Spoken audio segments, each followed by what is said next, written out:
The following show and its content are the responsibility of the show's producers and participants. Information related in this program is not meant to substitute medical recommendations. Before starting a treatment program, you should consult your physician. T-minus 10, 9, 8, 7, 6, 5, 4, 3, 2, 1, 0. Ignition. Liftoff.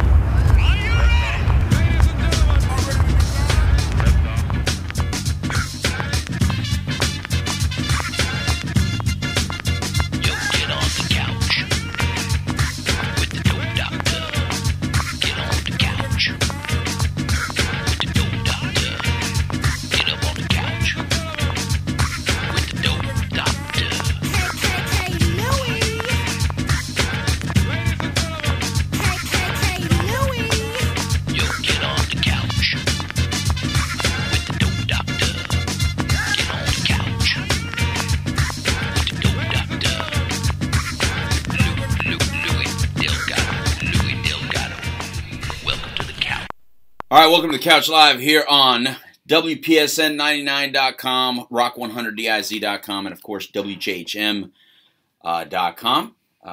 Wait, I feel like I'm at WJHM102jams.com. Mm-hmm. See, now that we're here at Robbie, now that we're here in New Smyrna Beach, I'm starting to forget the other call letters. I'm starting to forget the other home, and I don't want. I'm sorry, Aquarius 7 Productions is still airing our shows on WJHM102jams.com and, of course, Rock100DIZ.com. So I don't want to forget them. It's all still important. They're still important. It's just that now, since we're broadcasting out of WPSN99.com, you see how many things I have to remember? I don't know how you keep it straight. Yeah, it's horrible. So I am the street-certified dope Dr. Louis Delgado. You're listening to the Couch Live right here. And this is a show focused on addiction, recovery, and, of course, we sidetrack a lot, along with some other people. Now, my regular co-host is not here, so you're going to see at least one other different person because Trinity had some personal business he had to attend to. But, of course, our intern, Robbie the Grasshopper, he's here. Hello, Robbie. Right here on my right-hand shoulder, Robbie. Yeah. He never knows. He can't know. There's no little red light, right, Robbie? No, it's always a guessing game. Right. And then very, very grateful for you, Graham Barrett. Graham Barrett from JourneyPure, one of our founding sponsors. Did you see behind you? I saw that on my way in. You saw that on your way in? You caught it that fast? Very nice. Very nice. Yeah, that's you. And look at you wearing our shirt. Wearing a Now Matters More shirt. I appreciate for it. The foundation, no problem. I've been trying to get aced out for a while. Now you got me finally laid down. I appreciate it. Luckily, we had an extra shirt here. Graham got a little wet coming in. So if you were watching the intro at all before the show started, you probably saw Graham come in. He was all wet from the top down. But luckily, you don't have a lot of hair to deal with. No, I'm good. I'm good. Am I doing better than you? Dude, my hair's so hard. I could shoot. Gonna be good. I mean, when you wear the right product, it doesn't matter. You know that. So anyway, let's get right into it. So there's a lot going on. First of all, September is National Recovery Month. So right here, this is what UCF put out. They're doing the whole Strike the Stigma campaign. And I went out there last night. So it started finally last night. Can you believe it? 2 events have been canceled. Because of all these hurricanes and because of all the stuff that's been going on. 2 of the main events were canceled. One was the Recovery Walk that they were coming out to Orange County to do with us. And the other one was the Couch Live on campus. We were actually supposed to be, you were supposed to be there. You know that. September 7th. Yeah, we canceled it. And that's why you're here today. This is the makeup, Graham Barrett's makeup day. So it was, so that got canceled. So yesterday was celebration nights, which is basically like a hybrid kind of, not an AA meeting, not an NA meeting, not an Al-Anon meeting, but it has people that attend all of those 3 types of meetings on campus or wants to support people in the collegiate recovery community on campus. UCF now have their collegiate recovery community and they're growing it and they need our support. They need the support of everyone in the community. Obviously to let the politicians within UCF to know that it's important and how important it is for students to have that kind of resource on campus. So thanks to everybody out there, of course, Chris and Dr. Tom Hall and Paige and the rest of them, Megan, for everything they did. And of course, all the attendees. It was really cool. So if you have a chance, if you're in the in the Central Florida area, really, go to anything they have going on at student health, studenthealth.ucf.edu.crc. Look, you know what it's easier to do? Just this. Here, look at that. There's their website. Go to them. You can find out how to participate, how to get along. And they're going to be the next thing they're going to do is they're going to show the film Anonymous People. So Greg's film Anonymous People. We've had that showing here in town. I think 3 times. I think ARS brought it. The Now Matters More Foundation brought it, and I think it was brought a second time. So I think Joanne Stone brought it for Stepping Stone. Anyway, she was also part of ours. But anyway, so that's all happening. So now let's get into the rest of Recovery Month. We still have a Recovery Month left to go. Robbie, you missed the foundation, not the foundation meeting, the Orange County government meeting. Yeah, but you're not the only one. Guess who else didn't show up to the Orange County meeting? The guy to your left. Oh man, what happened? Yeah, he didn't come either. Well, wait, what time was it at?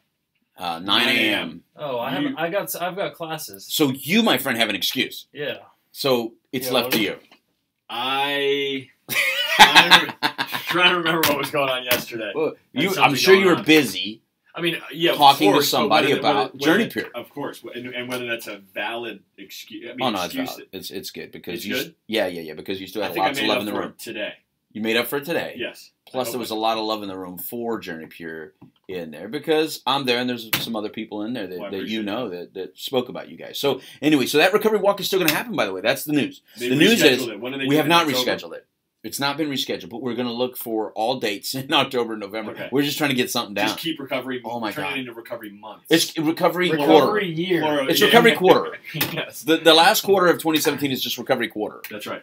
Well, considering, I mean, it's still 140 people dying a day of overdoses. So of course you can, if that many people are going to be dying, why not just make it a recovery year or recovery quarter, right? Mm-hmm. I mean, why should there be a limit on a month, September?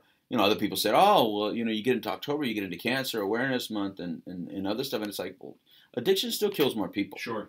Because if you take out lung cancer, which is part of addiction, there we go, right? We jump in there. Mm-hmm. And there's some other types of cancer. Skin cancer, okay, I can't beat that one. That one's because you went out in the sun and you shouldn't. Like, do you wear covering when you go out in the sun?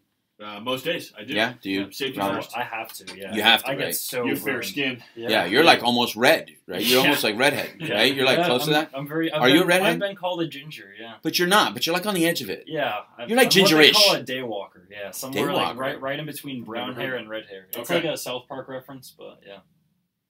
You don't have to worry about that. No, I'm so not gonna get skin cancer. I'm good.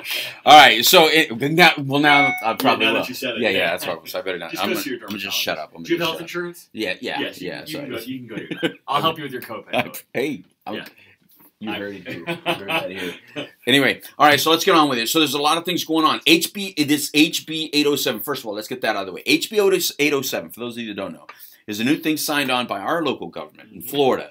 That has a lot of different regulations. Now, this new regulation came across from the governor because of what was happening in South Florida, meaning all the dirty business that some of the treatment centers down in South Florida were doing.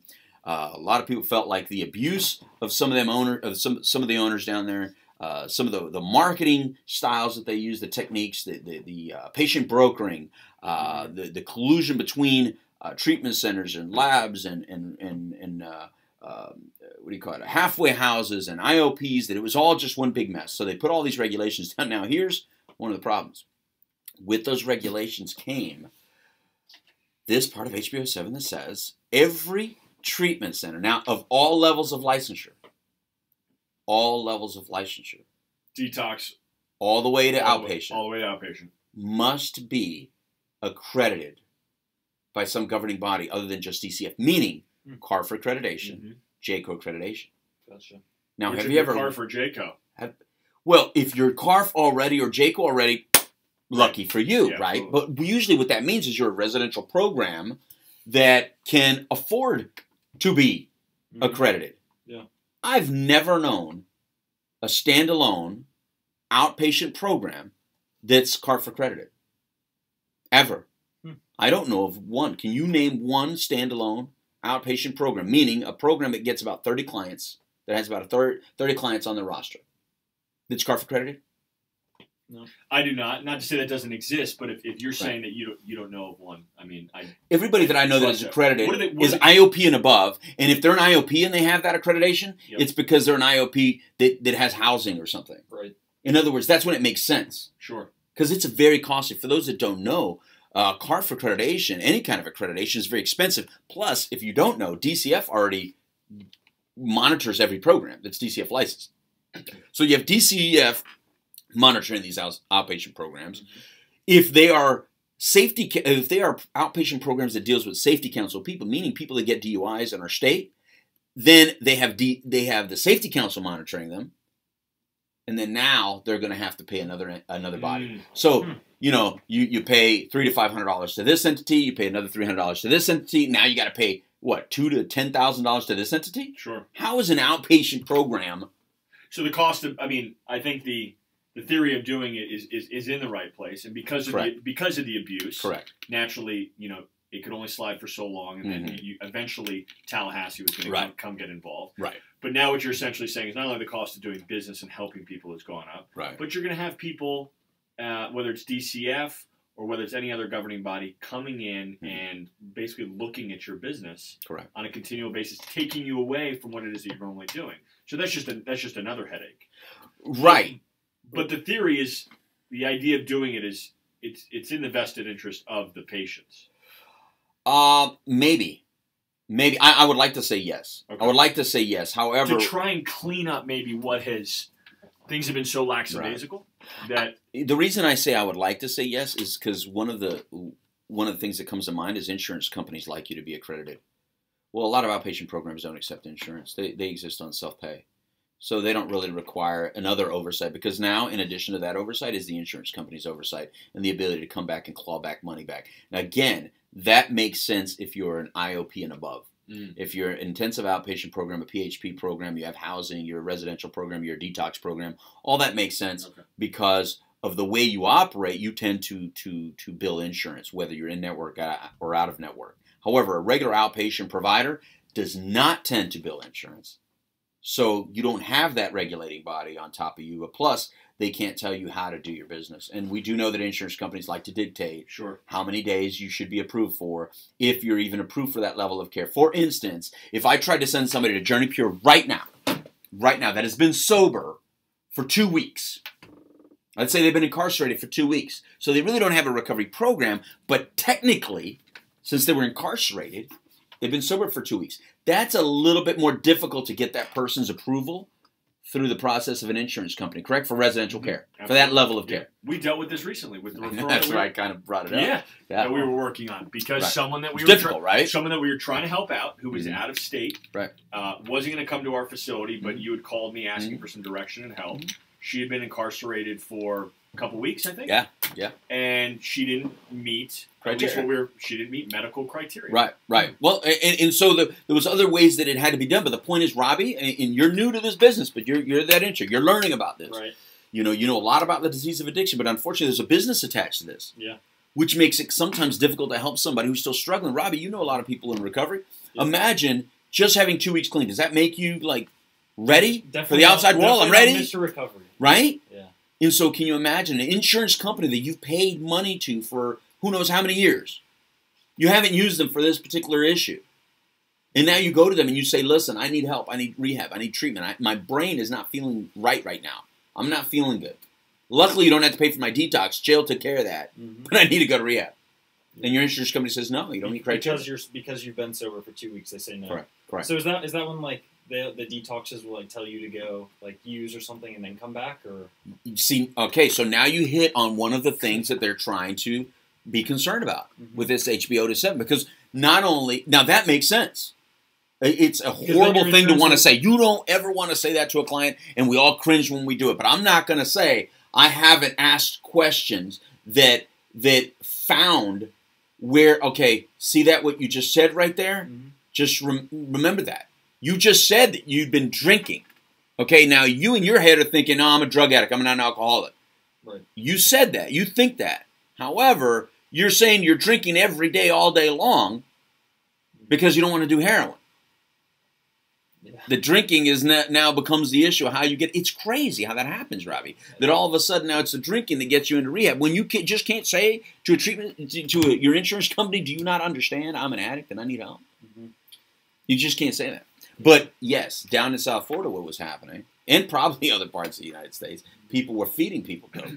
People were encouraging them to go get dope. Well, look how dangerous that can be. Meet medical necessity. Yeah. And stay in treatment and still bilk insurance, not only for the detox, but for the residential PHP portion, but also for the lab work. Correct. And the whole thing. The whole thing. Right. And that's when the billing, we've seen on national television some of those reports. Right. Because there are outliers. I mean, and there are bad apples. There's some really bad apples. Especially when there's money to be made, there's always going to be some seedy, nefarious stuff. Correct. But so ultimately, your biggest gripe, if I'm hearing you correctly, isn't necessarily the regulations that are coming down, or at least that are being required upon companies like JourneyPure, that's doing detox, residential, PHP, and IOP. Mm-hmm. Your issue is more on the outpatient side. Correct. And that that's it. As a result of this legislation, potentially, the costs of doing business are going to be greater. Yeah, my issue is that you have now ruled out the ability for the independent, smaller private practices that are doing great work. That have nothing to do, by the way, with any of that other madness. Because number one, they don't bill insurance. That's right. Yeah. They're not connected with lab services because they don't have a medical director. They can't even order labs. They don't have sober living houses that can feed them. These people, these outpatient programs, have zero, do you hear me? Zero to do with what happened down there. Yet, because of that, this HB 807, they have to now be CARF accredited. You can't afford an extra $2,000, $10,000 to become accredited. So you know what needs to happen? What? People like you that have a voice. Well, that's what we're talking about. I know. Yeah. To let the legislature know, whether it's in Tallahassee or whether it's locally. I mean, you're connected in both places. To say, hey, love this, love that. Absolutely. But let's address this small component. Because for men and women who are running those outpatient programs in offices like this that are just not only doing, I mean, you mentioned it, there's a business side of it.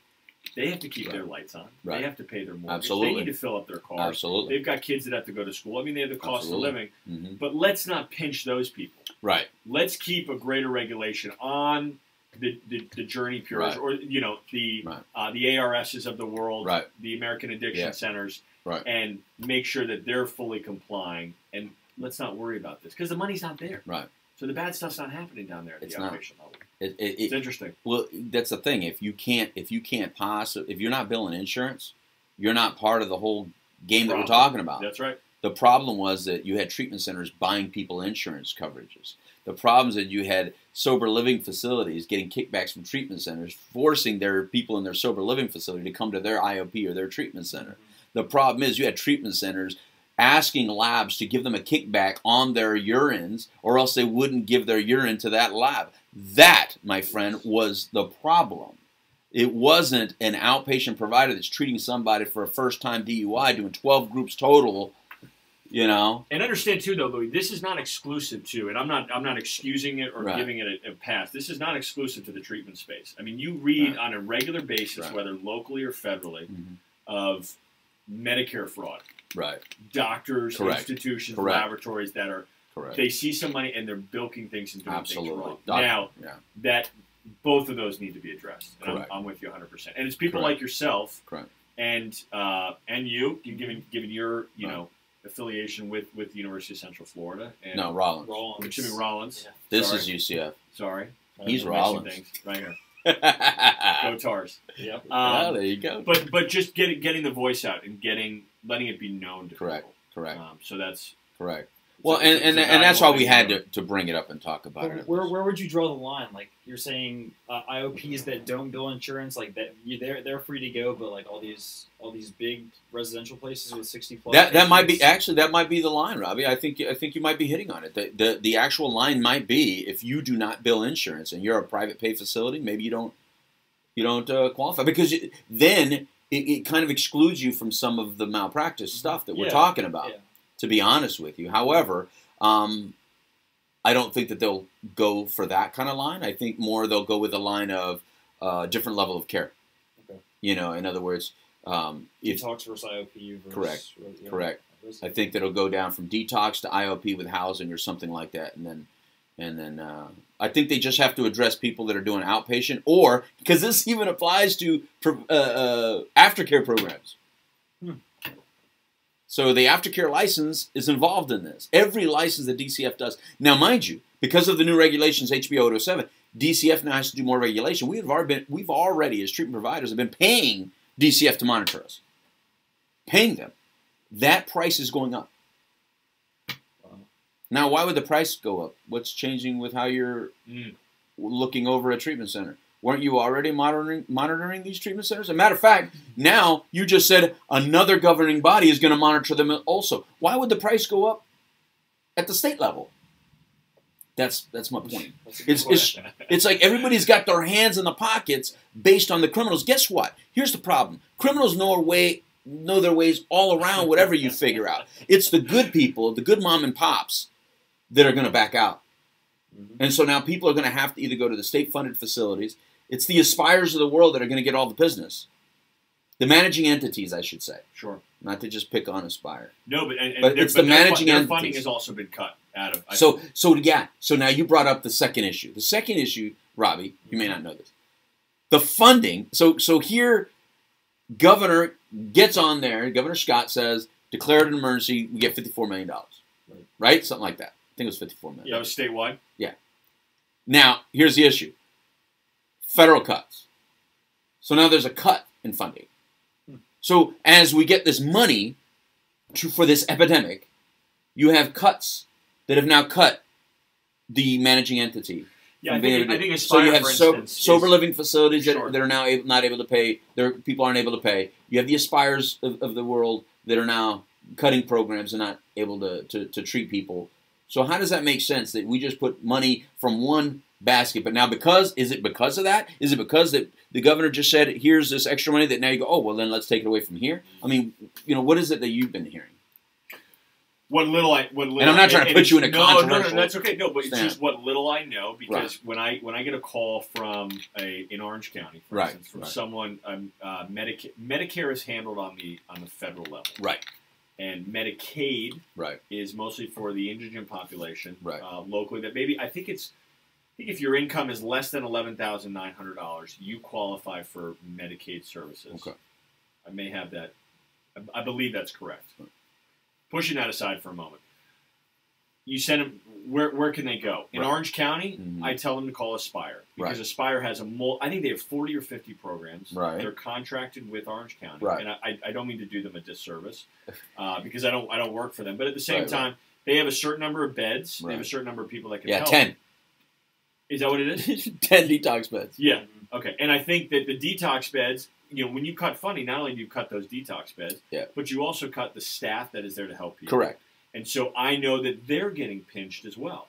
So it's for all levels. It's for people who can afford a Cadillac insurance plan, to those people who are indigent that need help. The cuts are going throughout. That's what little I have about that much. Well, we all do. Yeah. We all do. The problem is that because we don't really operate in that business now. So here's because I like to talk solutions. This is the problem-solving network. This isn't the let's just bitch and moan network about the problem, right? I appreciate all right, so what are you going to do about it? Yeah, so here's what I think a solution could be. I think if the JourneyPures, the retreats, the Novus detoxes of the Florida, right? All these programs that are here, they have an office here in Florida. They have a programs here in Florida, I should say.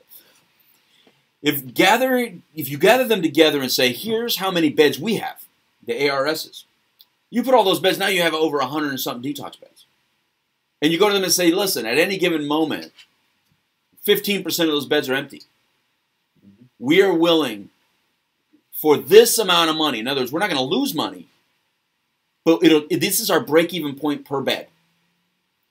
We will get when we come down to this level of availability, we will give you that bed at that cost, at break-even level. So you have essentially a government bed at a private facility.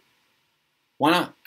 If it's empty, would we rather the detox beds be empty and the treatment services have some emptiness to them? Or would we rather fill them up? Because if we're going to pay somebody, why not pay these private providers, even if you have to pay them at the state rates or at these other rates that they're used to paying for? Mm-hmm. For some programs, they may make that deal because it's better than being empty. Or it's better than being less than. Yeah, I think as long as they're breaking even. That's the fix that we've been talking about for so long, having these beds paid for by the government entity rather than... Correct. Yeah. Correct. In other words, you really want to do something about this problem. If we're going to call it an epidemic, our tent cities are already built. They're built at the retreats, at the JourneyPures. They're built at the Novus Detoxes. They're built at ARS, where here's these programs that have beds right now. They could take people in the residential program right now. There's availability at the residential level, at the detox level. And why can't the government then say, here is how much is allocated for that particular service? Take it. So there's a pool of funds on an annual basis, right, which can be allocated to pay until the crisis is over. If I was indigent and there was an open bed at the retreat, and I qualified somehow, or JourneyPure, whatever that is. So I go to JourneyPure, I go to retreat, and the state government actually pays JourneyPure a negotiated rate, similar to what the insurance companies currently do. Exactly. Yes. And to help fill the beds, provide an opportunity, give a service back. And it is worth noting, though, and I'm sure you've spoken about it, is there are scholarship beds. Every treatment center like JourneyPure scholarships. You've scholarship people for us. Absolutely. Through the Now Matters More Foundation. And I'm sure John Shooter, who I watched that video, looked great on your couch. Oh, yeah. He was right there. Yeah. He says if he loses 10 pounds, and I'll probably... Is that what he said? Well, that's what he said. He said the camera doesn't lie. Oh, and I'm going to probably realize this later. Is the black doing me justice? You look awesome. We're far enough from the camera that you don't really... Okay. You want me to zoom in? No. Okay. No. But yes. So here's the issue. Treatment centers already do it. Please. Treatment centers already donate beds. What I'm saying is in other words, if you called a detox facility right now that's one of these state-funded beds that we have the money for, this pool of money, right? And they call and they go, well, I'm sorry, there's no bed available today. Call tomorrow. That's what it would be intended for. Yep. It would be intended for. I tell you what, we're currently full. However, I'm going to forward your information to JourneyPure, and JourneyPure is going to be giving you a call. They may have a bed available right now. Sure. Or they would know who has a bed available right now. What I'm saying is people pick up the phone one time sometimes. Once. Right? Mm-hmm. An addict may only pick up the phone one time. If an addict picks up a phone and asks for help, you want to be able to help them right there and then. Yeah. You don't want to say, hey, I tell you what, we're full. Call us tomorrow. Try again tomorrow. They may never call again. Mm-hmm. A matter of fact, some of them may take it as a sign from God that they should not get sober. Oh, yeah. Or that it's not for them. Make those justifications over anything. It's anything. Like, oh, they didn't answer today, they won't answer tomorrow, they'll never answer. Robbie, how many people call their sponsor hoping that the sponsor doesn't pick up the phone? Everyone. Who hasn't done that? Yeah. Who hasn't? I mean, every human being out there watching and listening to the show right now knows darn well you've called somebody in your life that you said, please don't answer and give me a voicemail. Yeah.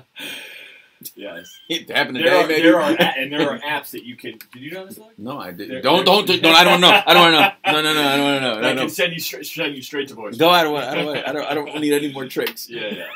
But so here's something I just thought about because I came down from New York City. Right. And what is the one? New York City. New York City. What's one of the few things you hear about, or you oftentimes hear about New York City, is the cost of living and how high it is. Yeah, correct.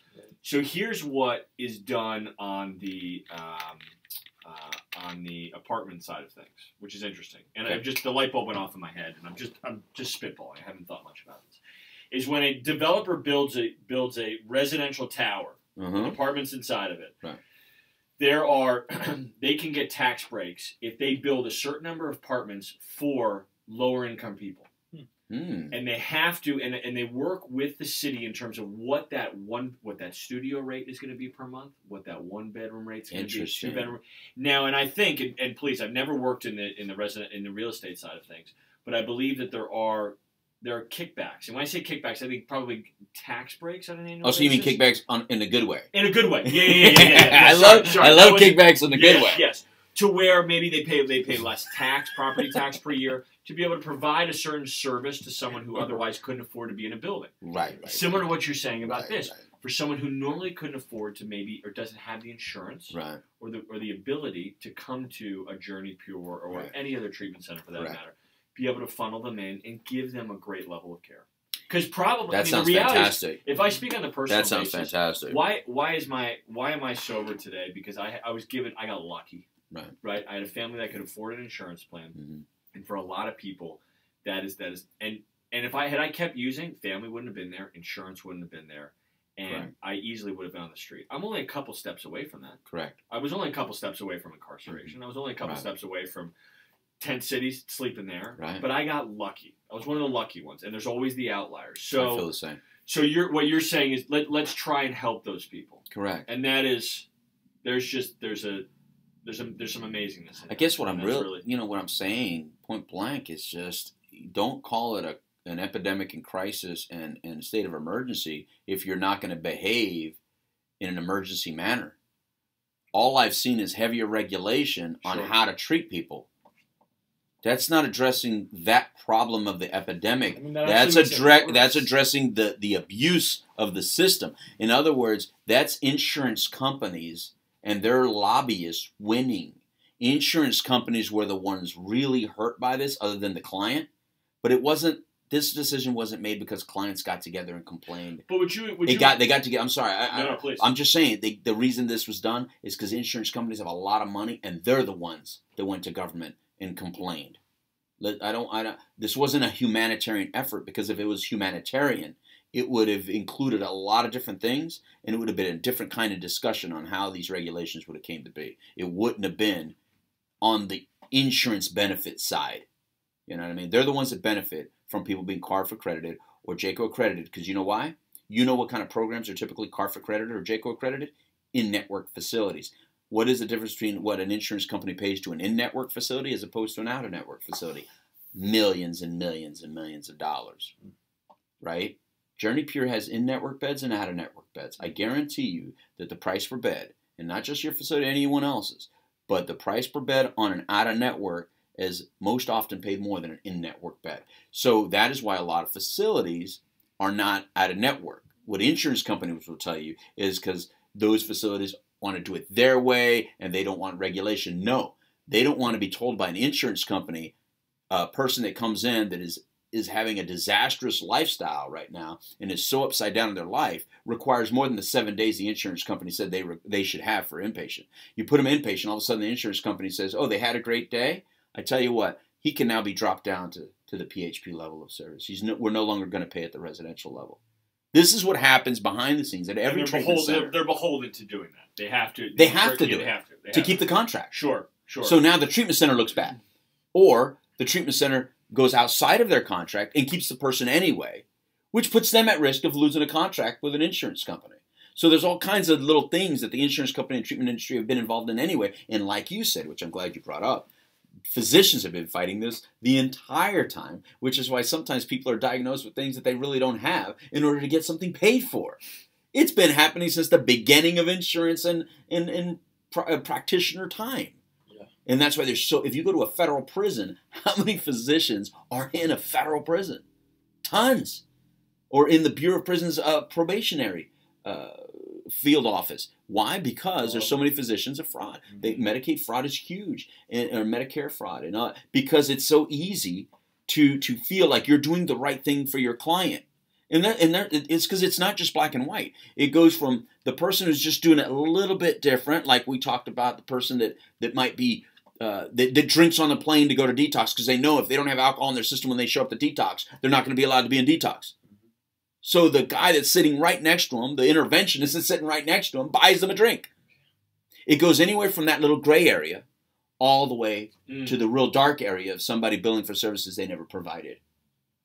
But I think something interesting that you talk about is I think there is, on all levels, from the patient, the actual individual, speak for myself, the patient, all the way up the so-called food chain, whether it's, interventionists, therapists, OPs, IOPs, PHPs, residential detox, and all the way up, is that we all have a responsibility. I don't believe that the insurance company is. I know what you're saying, but at the same time, if it wasn't for insurance, I never would have gotten sober to begin with. Right. Because I never would have provided the level of care and the services that insurance actually paid for and gave me the chance. 100%.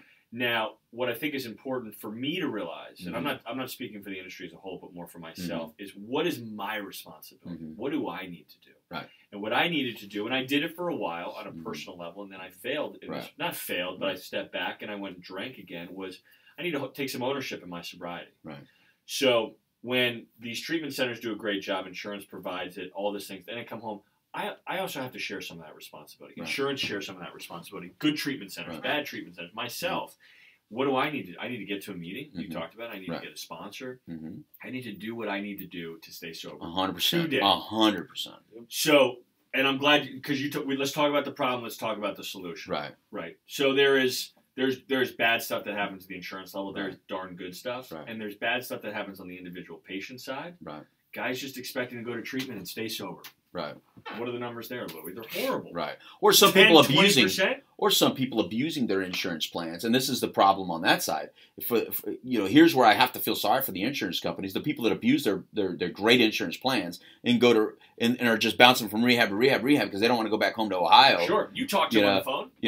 They know everything. They know everything. I've had clients say, "Give me a 2-for-1. You take this person. I have a great insurance plan." Right? Yeah. I've had a person tell me, you bring me, and then you put my girlfriend in treatment as well. She doesn't have any insurance, but my insurance is more than enough to cover it. Trust me. And it's like, no, you're going to have to call somebody else. Like, what do you work? Who have you been talking to? Like, the idea in your head. Like, who put that idea in your head? That's just crazy. Oh, my God, bro. Druggies and alcoholics are smart. Let me tell you something. Because they get the EOBs. You know why so many treatment centers are owned by 20-something or 30-year-old people that just got sober a year ago? Because they got the EOBs, meaning explanation of benefits. They got their explanation of benefits. Right, you were saying. Well, when they got back home from rehab, they or their family showed them the explanation of benefits, and they saw how many thousands and thousands of dollars their insurance company just paid to that rehab. Yeah. And instead of thinking, no, I just have an isolated great plan, they think everybody in that program had that same great plan. Mm-hmm. So they start doing the numbers. I'm in there with 60 other people. They paid this much. Oh, my God, how much they're raking in a month. Wow. That's what I need to do. They call their dad and say, Dad, I'm never going to be in that kind of bed. I'm never going to go to college. I'm not the college type. However, why don't we open up a halfway house? We could buy property down here. I know so many people in recovery that need a place to live, Dad. And then I'll make a deal with and then next thing you know, they're an IOP with a halfway house. Daddy's funding it to say, just stay down there in South Florida. Just, don't come home. You're an embarrassment up here. You can't operate in this world. You can't put the suit and tie on. But man, you were great with your jeans and your regular shirt working out down there. Yeah, I don't care. Stay down there. That happens every day down there. Or that happened. Which is why when you go down there, you see so many young business. And now, mind you, again, there's some great ones too. I'm not trying to knock our industry, and I'm definitely not trying to knock the insurance industry. What I'm saying is, the insurance industry is there to protect us in time of crisis and need. And just like when these hurricanes hit, look, man, because of the insurance industry, we're able to rebuild. Mm-hmm. All right, we don't like Isn't it. That the truth? They hate it worse than anybody. Yeah. Trust me. But because we've all been paying money all that time, in times like this is when they get hit really hard, and they're going to help rebuild our lives. That's right. Granted. But it should be also the same for health, right? Now, they've done a phenomenal job at being able to pay for a lot of people to get sober. You, for instance. What I'm saying is the stuff that they get concerned about because they got abused, I think they went too far with this. And so one of the problems and the solution would be, here's an issue. If you're an in-network provider, and correct me if you guys know anything different on this, but this is the way I know it to be. If you're an in-network provider and you see the client, and you have recidivism now, client comes back 3 times, same insurance plan, in-network. Well, does that insurance company not review you every time your contract comes back up with them? Do they not review that? I tell you what, I sat in a room where a certain insurance company, I'm not even going to name them because that's not the important part. Because they all do. They're not angry for the good people. They're angry because of all the bad ones. Mm-hmm. They're not angry for the JourneyPures of the world. They're not angry because of you. They're angry because the other programs that we can mention. But they told the entire room of providers down in South Florida, I went to this meeting, that they are going to start using points against them for recidivism. So it will reflect poorly on them. And they may end up, getting a lesser rate because of if it was a certain percentage, I don't remember what it was, but if they have a certain recidivism rate, then they're going to have to lower the contract. Now, where do you stand on that issue? Here's where I stand on that issue. I think there's a lot. I think when you understand the disease of addiction, you understand that relapse is not a part of recovery. It's a part of the disease. And so this disease has a lot of relapse. And I don't know that if a person that is still obese today that got told by their physician a year ago, you need to lose weight because I'm giving you pills for your high blood pressure for now, 15 years, and you're still not losing weight, you're still not exercising, you're still not eating properly. I don't know any insurance company that's now came back to that person and changed the rates because I just don't know it. Maybe it happens. I'm not sure. But I definitely don't know any physician that says, you know what, because of that, I'm no longer going to treat you. Look, you're still large. I'm just not going to treat you. You're still needing high blood pressure medication. As a matter of fact, your insurance company's no longer going to buy your high blood pressure medicine. They're done with you. I just don't know that. Your dad's a cardiologist. Maybe you need to ask him that. Tell him to come back and tell us. Has he ever been told by the insurance company to stop treating a heart patient because they still have heart issues? No, I've never heard of anything like that. What comes to mind for me is like these people that really need to buy an insurance plan, but they can't because they have a pre-existing health condition. Like if someone's been dropped for their insurance and has to get a new plan, but they've like been to all these rehabs, and it's like, where are they going to get insurance? Yeah, I'm thinking of those people. Now that was a horrible mess for years. My wife's father died when we first got together, and he could never get insurance because of his heart condition at birth. Health insurance. Sure. So the best thing that ever came out of the Obamacare thing was that. Mm-hmm. Now, as long as we never lose that piece of what Obamacare did, that's a phenomenal thing because, there's a lot of people not only with heart conditions but with addiction issues and stuff that because of that not being an issue pre-existing, they've been able to get insurance. But did I answer your question about where I stand on that? You got me thinking about, and this is self-serving, but I know this because I'm more intimately involved with it on a day-to-day basis. Of course. Is our recovery coaching app, which is, Louis, you know about it. I love it. Yeah, for those that bring it up. Yeah. So we have Dr. Brian Wind, who's our director of clinical operations at the facility in Murfreesboro, Tennessee.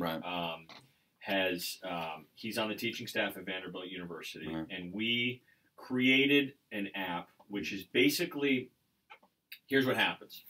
When you come in, Louis Delgado, when you come into our detox, we present you with an iPad, and we put this software on your iPad.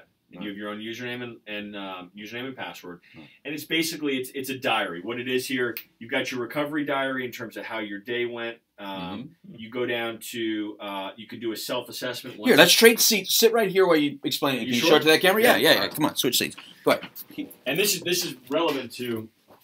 I'm gonna sit over here. This is interesting. Yeah, it's different. Yeah, it's different. It's different. So the camera's right there. Yeah. So I don't think I don't know how well the camera's going to see here, but we'll get it up. It'll get something. All right. So we'll see how. If not, you want to show it in this one? No, this will work well. Okay. For those that want to know more about it, you can call me. Louis got my information. Yeah. So what we have here is this is the interface of the app. And so Louis checked into detox, and he immediately starts going through his recovery diary. You do a self-assessment. Be good. Yeah. You talk about your meeting attendance. Now, obviously, you're in detox, so you're not. You're coming off of benzos or heroin. Like you're not. I'm a moody son. So you're talking about the date. You're probably not going to a meeting, but once you discharge from detox, you start to mention the AA meetings you go to, the NA meetings you go to. Let me see here. What we have here is your group support, individual support, and as these are all things that you are keeping a log of. Right. And here's the neat thing about it. Right. Is that I am a paid JourneyPure employee, and I'm a recovery coach, and I'm with you for the next 1 year. Post-discharge. So the moment you discharge, you and I met while you were in detox, and I stay with you for 1 year. And what I start to notice is, because you can see the red here, is that on the app, is that I have not been compliant. So as a recovery coach, or you have not been compliant, excuse me. In red, I've seen that you're not going to your meetings, you're not doing your group support, so you haven't been to your psychiatrist, you haven't been going to meetings. So I'm going to call you. You haven't actually done your recovery diary. I'm going to say, Louis, what's going on? I got excuses for all that stuff. Of course you do. Okay. And you also have you also have a HIPAA compliant secure messaging where you can text me and we can stay in touch. So what I can basically do is give you a call, give you a kick in the butt, and say, hey, what's going on? Because I think what happens is that so often I lost my phone. You lost, of course. Yeah. You got an excuse. You do have an excuse for it. But I found it right before you called me. It's really weird. So what I think's happening is treatment centers do a wonderful job of treating the patient. Right. There's hundreds, if not thousands, of treatment centers that do a great job. And then you know what they say to you? See you later. Yeah. Good luck. Good luck. Yeah. Right? Good luck. Yeah. So what we're trying to do is stay connected to the patient. Not from me calling you, but more you're generating the information for me. Okay. You're generating the information so that I can ultimately, here's where I was going with this, present it to insurance. Right. At the end of the year, I can say, hey, listen, we have 800 alumni, and these are factual numbers. Right. We have about 800 alumni that have come through our 6 programs in the last 52 weeks.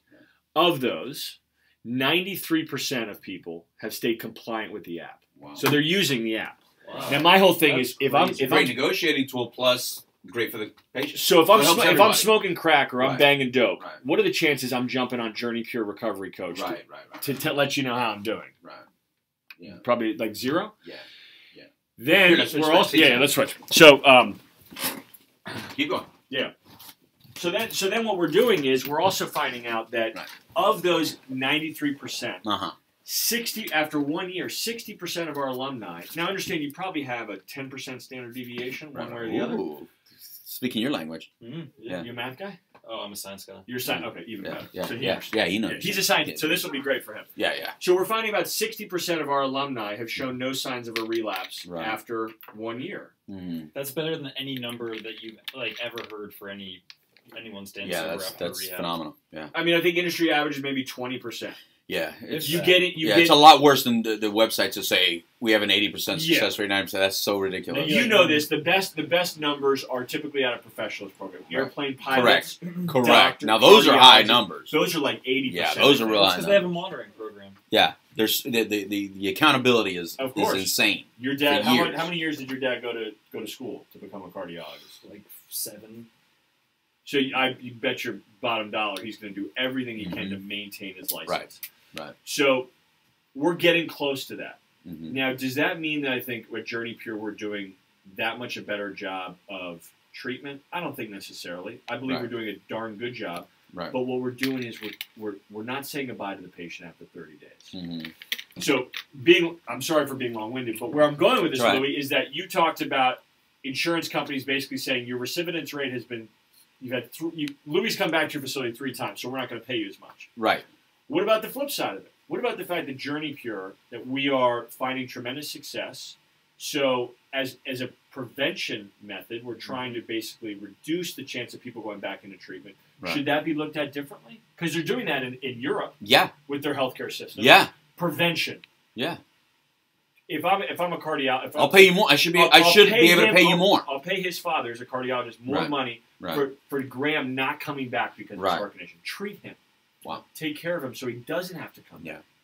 Because that's when the dollars start, the bills start adding up. So I think I didn't mean to flip it So around. I think what you're saying, if I'm not mistaken, you're saying you don't mind the recidivism rate recent issue because as a program, JourneyPure is one of the programs that view that as, well, that holds us more accountable, and this is what we did to resolve that issue. But you're just saying, not that was the mindset, but that's the way you view it, so it looks like a good thing. Yeah, I don't know where I stand on, should we or JourneyPure. I mean, I have the good fortune of being able, I don't focus on the business side. Right. I get a chance to go out and talk to the two of you, talk with other people, go to hospitals, go to therapists, talk to patients about how you can get help. Right. I don't spend a day on the business side of things. Right. But I think what is neat is that if we can present real results to insurance companies and to patients, to say, hey, listen, we're having success in this area, and we're keeping track of people. I think there's something to be said there. I agree. And because I believe that everybody needs to take some responsibility in this. I definitely agree with that. And I think that treatment centers need to hold themselves more accountable for what happens to patients post-discharge. Right. Not just during that 30-day window. Correct. 60-day window, 90-day window, however long someone is in. I love it. So that's a good way to put a stamp on that discussion. Yeah. Right? I like that app, and I wish that every treatment center had something like that because it's such a great idea. What you hear about in treatment a lot, or at least I did, is that you hear all these things that you're gonna do on the outside, and it's I got this huge plan, but then you go out and you don't have to do anything. Right. But at least if you have someone watching over you, then you have an incentive to go to your meetings at first and actually get a sponsor. Sure. Right. Not just lie through the whole thing. Actually. Well, so here's what happened to me, right? So I went to treatment for 6 months. Mm-hmm. You know how long I made it out? Wow. And I say 6 months. I was in sober living. Right. For over half that. Right. I made it 24 hours and I relapsed. Mm-hmm. Well. But here's the cool thing, is I was in Connecticut, back in Connecticut, I got on a flight and I went straight back to Minnesota. That's where I got sober. I went back to Minnesota because that's where I was connected in. That's where my sponsor was. That's where my people were, guys and gals that I got sober with. And so I had that accountability tool where I need to get my butt back to Minnesota because that's my network. Similar with the app is who are my people? If I'm your recovery coach, when you go back and relapse, who are you going to call? I hope you're going to instant message me. Let's get you back on track. Dude, it's all good. Sobriety, I don't think, is a linear path. I think there's hiccups all along the way. And it's not just with addiction. It's also if you've got heart issues. You know, it's not just a straight line to getting a clean bill of health. Any medical problem you have. Really. Thank you. Yeah. But hey, let's stay connected. You getting back to meetings, Louie? Have you met with your sponsor? Did you get back to reading the first 164 pages of the big book? What are you doing? And that's the neat thing. Here's an additional thing I really like about JourneyPure putting the investment into the app. It's that all too often you hear a treatment center when something like that comes up that could really benefit a patient or benefit a client if they would add it to their program. You hear the following question by whoever is in charge of the business, which is there a billable code for that? There's no billable code for the app. You just said some key points.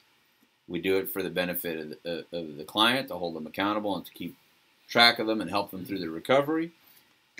And we give them the tablet. Two things that you don't see a lot of programs want to do, because what they're thinking is, how is that supposed to make us more money right now? Yeah. You know what I mean? And it's not really about that, because trust me, if you're a good program and you do things right and people are getting sober in your program, that's how you're going to make more money. You're going to make more money because you're going to last. You're going to be a well-respected place that can demand whatever fees you need to hire the best therapists you have, to hire the best team that you want, to get the best doctors in place, to have the best program in place, to pay for the horses, to pay for the yoga, to pay for the ropes courses, to pay for all that. People are going to pay it because they know that if I go there, I'm going to get better, or at least have the best opportunity of getting better. Then the rest is on me. Yeah. I can't blame the treatment center, because there's a lot of people out there that want to blame, I just went to a crappy treatment center. No, I mean, even the worst treatment centers you can get sober in. You can get sober from jail, you can get sober from not going to treatment. So it is our responsibility at the end of the day. And I think in times like this where you see budget cuts and you see restrictions and you see that treatment centers may be closing, good treatment centers that you may have depended, it's going to be a lot more dependent upon you to find the right program that you can align with, or the right situation for you, and a hell of a lot more meetings. And the neat thing, one of our senior guys at JourneyPure, Patrick Dunn, who was also instrumental in this app, is that I watched him at one of our conferences go around to some other treatment centers and actually break out his phone and show them. This isn't something closed that we do. We open it up and say, hey, here are all the different tabs. Here's the instant message we're doing. Here's the nutrition stuff we're doing, the exercise stuff. It's all embedded in the app. Check it out. Do what you want with it. I don't think we're trying to. What we're trying to do is, I think that when you get a reputation like you're doing great things in the market, and this isn't just for JourneyPure. This is for a cardiologist. This is for a local hospital. This is for Circles of Care in town, or Serenity Springs, whatever it is that the good reputation will follow you. And as long as some of those are going to require a little bit more than a good app to build up their reputation. Fair enough. No. But I do love Circles of Care. They help me a lot of times when people have no money. When people have no money and they need a detox, real quick, call Circles of Care down in Melbourne, brother. They've been a fantastic. So there you go. So option. you said it. So their reputation precedes them. They have a great reputation for me. For me, I've known them to save lives. And they're the equivalent of Aspire but for Brevard County. Absolutely. Except you can get them on the phone, and they're willing to they'll call you back, and they'll get someone in their services. And they have a lot less services and a lot less money. And I think you can knock on their door 24/7.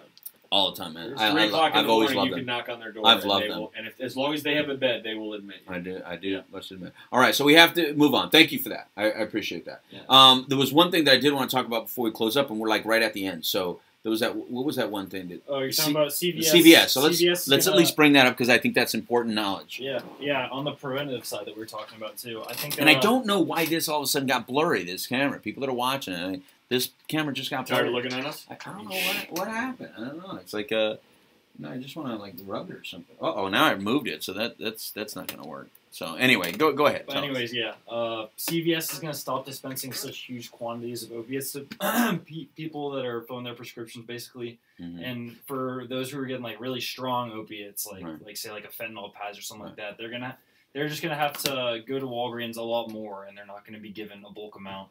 So okay, so what are the exact what happened? What is it? And CVS is the first to do this. Yeah, CVS. If I'm not mistaken, right? Yeah, well, I mean, they're one of the largest distributors of opiates in the country, and they see that they have like a huge. They're instrumental in this, but they're putting the limits here. I'll do it for you because we're short on time. All right, so CVS is putting the opioid limits. Yeah. All right, so beginning in February. Okay. 7-day supply for certain drugs. So you're maxed out at a 7-day supply for certain drugs, the heavy opiates, which is phenomenal because there's really no reason for someone to have more than a 7-day supply.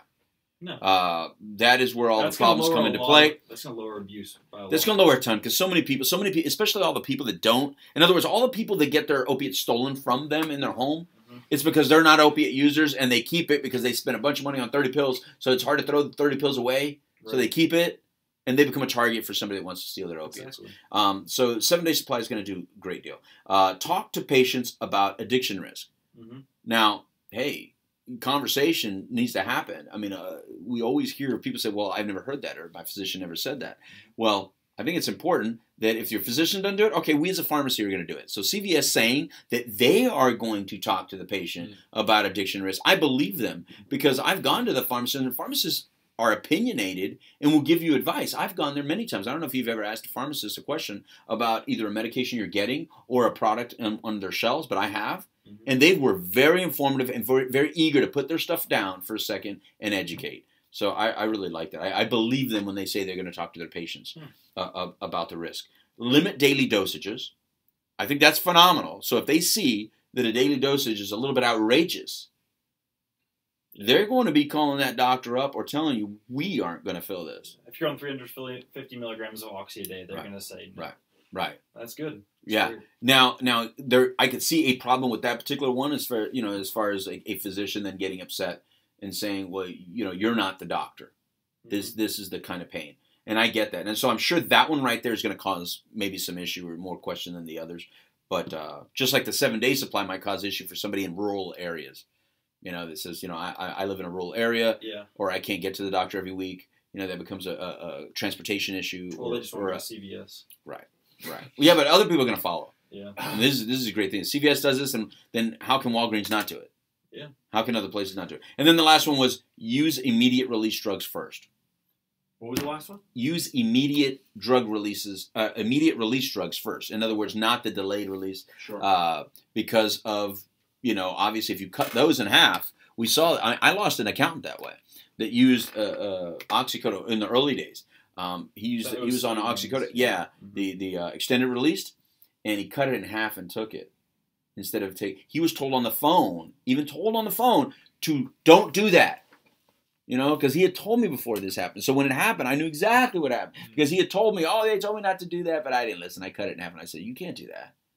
I said it's extended release. As soon as you cut it in half, you give yourself the full dose of the half. So you're not doing what you're trying to do, which is take less than a whole pill. Sure. You're actually now taking almost too much at once. And he didn't believe it. So when he died of an opiate overdose, on oxycodone, and the report, was a little bit further. I knew he cut it in half. I guarantee he cut it in half. Because how long ago was that? That was probably 12, 14 years ago. Before 2008, before they reformed. Way before. Yeah, way before, So it was a very sad thing. It was before even oxycodone was even on anyone's radar as a problem. It's when the extended release, I think, was brand new, actually. CVS has always kind of been at the forefront of this, in much respect. I don't know if you remember. Well, cigarettes. Right. You talk about a health crisis. Right. They don't sell cigarettes at CVS anymore. Right. Only nicotine replacement therapy. That's right. So they were one of the first to do that. Now you can see that they're one of the... You always need a bellwether, right? Someone that's going to, as you said, because as a drug addict and alcoholic, my first thought... When you mentioned this, was all right. I'm going to Walgreens. Yeah. Just don't go to CVS. I'm going to Publix. Yeah. But the point is, somebody has to start. Right. You got to start somewhere. Yep. All right. So anyway, anything else? Any other news? Any birthdays that we have to mention? Anything like that? I know Dana had a birthday September 7th, but we said happy birthday to her last time. We said happy birthday to Angel. My brother in 2 days, September 24th. There you go. What's his name again? Shout out. Tommy. Happy birthday, Tommy. Happy birthday to you. You got your birthday coming up. Any last things that you want to tell us about the JourneyPure or anything like that? If they want to reach you, can you give out your personal number? Absolutely. Do you mind? Call me. Anyone that needs help. I mean, I live in Maitland with my wife. Shout out to my wife. Did I tell you she's pregnant? What? No. I didn't tell you? No. We're expecting a girl. Wow. Yeah, in March. Thank you. Fired up. And my number, 561-252-6741.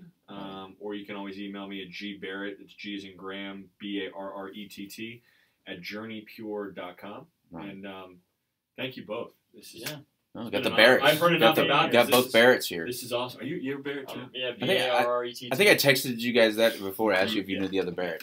But anyway, I definitely appreciate you coming in. I know you had some other plans. I know you have to get somewhere else after this. Thank you for canceling those other plans and coming in today. I really did. And take up Trinity. Yeah, I know you did. I really appreciate that. All right, so obviously, thanks to everybody out there. Thanks to all of you for joining us. Remember, WPSN99.com. Thanks to WJHM102jams.com. And, of course, Rock100DIZ.com and all the good folks at Aquarius 7 Broadcasting Network, as well as the Problem Solving Network right here at the Surf Monkey Media Studios. Adios, amigos. It's time for a taco. Goodbye.